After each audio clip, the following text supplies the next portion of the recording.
Welcome to The Right Question. I'm Daphne Gray Grant, and my topic today is how to know when your book mind map is ready.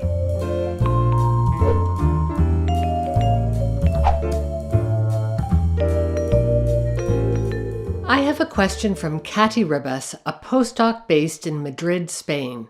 Here's what she's asked. When do you know that your mind map for a book is ready? In the videos, you explain that mind mapping can be inspirational, so there's no need to finish it if you feel ready to start writing, or organizational, and then you can create the table of contents. But in terms of the organizational mind map, how will I know when I'm happy with the order and the content of the chapters?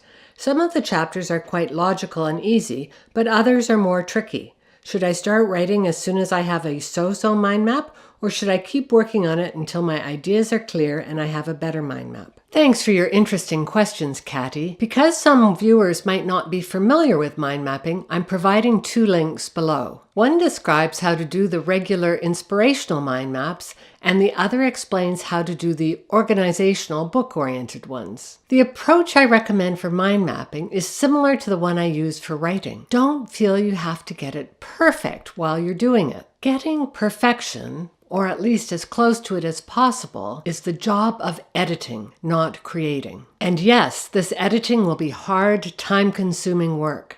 I estimate that editing should take twice as long as writing for a book or dissertation. But having a better or prettier mind map is not likely to reduce your editing time or make it any easier. Why? Because as you become more deeply immersed in your manuscript and more familiar with the topic, you'll have new ideas and you'll have to figure out ways to incorporate them. Sometimes this will be hard. As I was researching this question for you, I came across a wonderful 3-minute video on the topic of perfectionism prepared by the London School of Life. I suggest you watch it, and I provide a link below. Here's some of what the video says.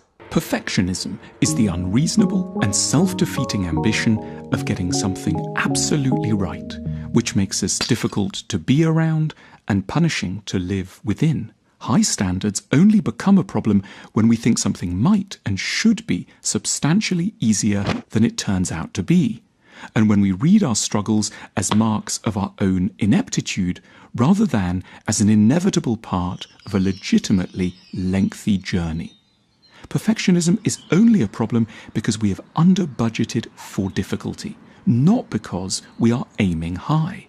I think it's worth acknowledging to yourself that writing a book or a dissertation is a time-consuming and challenging job. It's work that requires a great deal of time, energy, and commitment. I just shipped my next book off to my copy editor, and I can tell you the job was way more onerous than I'd expected. And I'm a professional who's written a book before. There's nothing easy about the process. Let me also share a story about my book that you might find instructive. I had to move one of my chapters to an entirely different spot than I'd planned originally. Long after I'd done my mind map, I had a sudden vision for a new organization for my book. It was different from the first vision I'd had.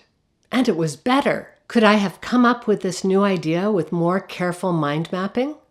I doubt it. I think the new idea was a product of the amount of time I'd spent writing, editing, and thinking about the book. Mind mapping is a great tool, but it's not a Swiss Army knife. It can't do everything. The ultimate secret to really good writing and a great book is rigorous editing. Finally, let me wrap up with a quote from the Russian novelist Leo Tolstoy. If you look for perfection, you will never be content. Thanks for your question, Katy. I encourage you to continue mind mapping, but don't expect your mind maps to be perfect. Instead, they will have flaws and oversights and imperfections, just like all of us.